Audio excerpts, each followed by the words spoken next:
Important, real-time data processing requires approval from an ethics committee. This ensures that the data collection and analysis follow strict ethical guidelines to protect participant rights and privacy. For now, we are using publicly available data only. Anemia is a condition in which you lack enough healthy red blood cells to carry adequate oxygen to your body's tissues. It can cause fatigue, weakness, pale skin, shortness of breath, and other symptoms. Please note that this tool is for primary detection only.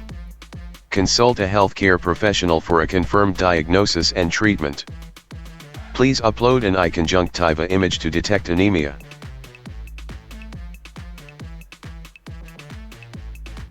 Analyzing the image to predict anemia. Please wait. Prediction, likely non-anemic. The image you uploaded doesn't seem to indicate signs of anemia. However, it's always good to maintain a healthy lifestyle and regular check UPS with a healthcare provider.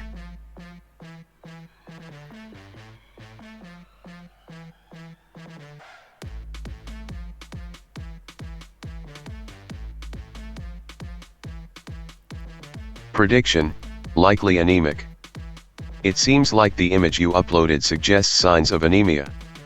We recommend consulting with a healthcare professional for further evaluation and advice.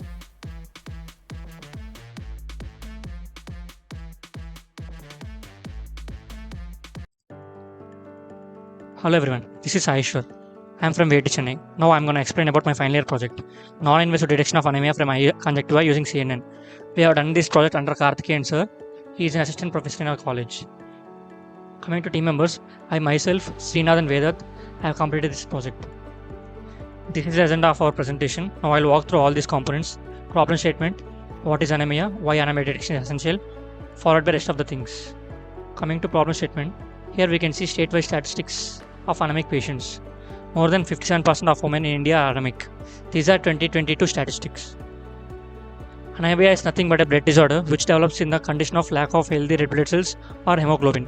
Based on the latest survey, as of 2022, anemia was found in 67.1% of children, whereas in women it was 57%. We can also see 2021 statistics over here. These are some of the doctors whom we have consulted for our research. We can also see their departments and hospitals they have worked for. Dr. Himabandhu Veluri, Dr. Hariharan KB and Dr. Lokasri Ramesh. Generally, there are three ways to detect anemia through our body parts. First one is through eye images, through palms and through nails. The reason for selecting eye doesn't have thick connective tissues like palm and nail does. That's one of the reason. Also, eye is less prone to bacteria.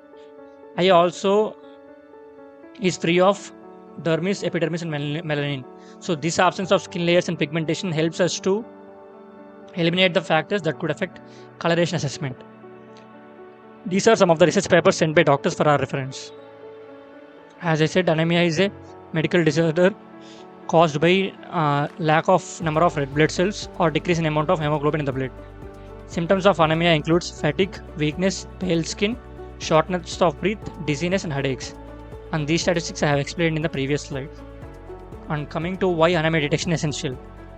Let me tell you, what if we are not able to detect anemia at early stage? That may lead to complications, severe complications such as cardiovascular problems, cognitive impairment, also multi-organ failure in some cases due to inadequate hemoglobin in the blood. So early diagnosis allows healthcare professionals to determine the root cause and initiate appropriate treatment. These are some of the sample images which we have been using for our model to train. Here, this paleness indicates anemic factors. So through this, we'll be predicting whether the patient is suffering from anemia or not. So these are some related works. First one is iron deficiency anemia detection using machine learning models.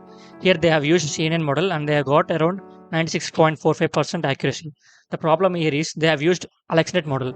AlexNet only contains 8 layers. So when we use different diverse datasets, it may suffer overfitting. And next paper is a non-invasive computerized technique to detect anemia, images of eye conjunctiva. Here they have used SVM model and the accuracy they got is 93%. Since it is machine learning model, we cannot completely rely on this model. The next paper is an intelligent non-invasive system for automated diagnosis of anemia, exploiting a novel dataset. Here they have used random forest model, and they have got accuracy around 85%. And the next paper is CP anemic paper. This paper we have taken as a base. This paper talks about children who are affected from anemia. So it consists of both anemic and non-anemic eye images collected from 7-10 children. And here we can also see different models they have implemented and their accuracies. I will explain about these existing methods in the upcoming slides. So this is the description of our dataset which we are using.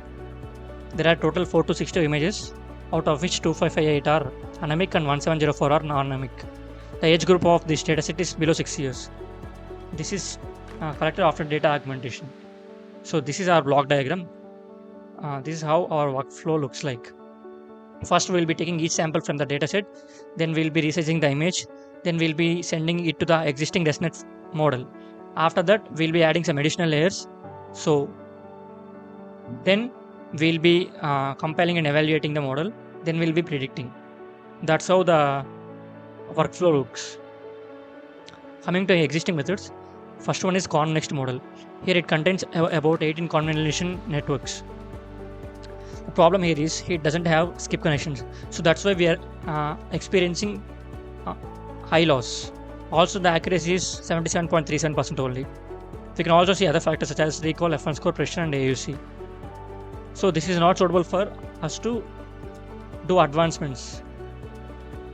And next model is vision transformer. Here the model complexity is too much high. So when we use other datasets, it suffers from overfitting. That's why we can see our accuracy is just 62.6% and loss is 0.654. Next one is ResNet 50.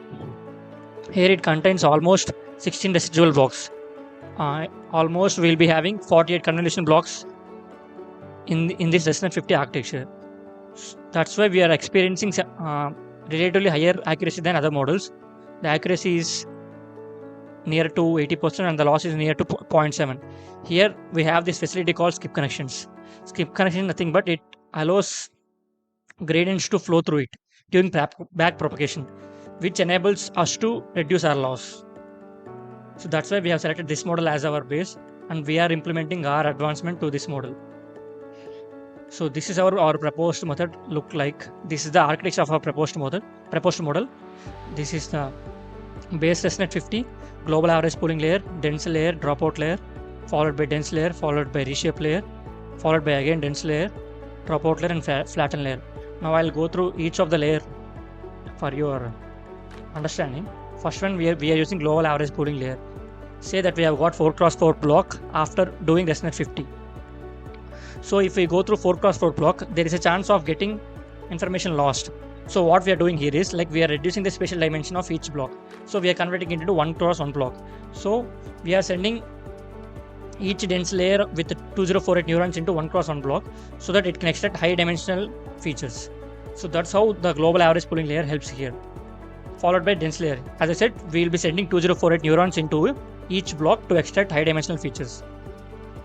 And followed by we are using a dropout layer. It is mandatory for us to use dropout layer whenever the dense layer being used, so that it prevents overfitting by randomly deactivating neurons during training. Dropout 0.4% is the experimentally proved value because it strikes balance between both underfitting and overfitting. Later we are using dense layer because the whatever information we have extracted from previous dense layer, we are retaining it by giving it weightages. Since we have already used dropout layer for the same dimension of dense layer, it is not advisory to use dropout layer again. After that, we are reshaping the layer, reshaping the image so that it matches the output shape of the base ResNet 50 model. Later again, we are using dense layer because whatever information we have extracted from the previous dense layer, we have given the weightages. So whichever having the highest weightages, we are considering them again. So we are trying to check whether there is any information we have missed during previous dense layers. So we'll check that thing. If any information is missed, it will extract here itself. And again, as I said, after using dense layer, it is must and should we have to use dropout layer, that is being used here. And again, later we have used flatten layer here. Flatten layer is nothing but it prepares the output for final classification layer. And these are the final values which we have got for our proposed method. Let me show you with comparison table so that you can understand how our model is outperforming other models. In each of the metric here, we can see our model is outperforming other models, be it in accuracy, loss, precision, AUC, anywhere. For our proposed model, we got around 0.96 accuracy, 0.4 loss, recall as 0.925, F1 score around 0.89, precision 0.86, and AUC 0.91. This is the confusion matrix. We have true positives of 297, true negatives of 484, false positives of 24, and false negative of 48. This is the accuracy which we have got for our proposed model, and same thing we have plotted here. Comparison of ROCs for all models. Here for our proposed model, the AUC is around 0.91, and you can see other models AUC is also well here. Now I'll hand over to my friend. He'll discuss about the code blocks. Began by preparing a data set of eye conjunctiva images, differentiating between anemic and non-anemic cases. After pre-processing the images, we designed a custom deep learning architecture based on Destinate 50, incorporating skip connections and additionally fully connected layers for improved feature extraction and classification. The model was trained using batch processing and data augmentation techniques to optimize its parameters for minimizing classification errors.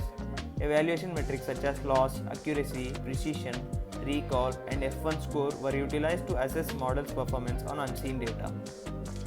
Visualization of training history, including changes in accuracy and loss and accuracy, as well as confusion matrix, provided insights into model's learning process and classification performance. Finally, the trained model was saved for future deployment in real-world applications, offering the potential to assist healthcare professionals in anemia detection from eye conjunctiva images, thereby enhancing patient outcomes and quality of the care. Thank you.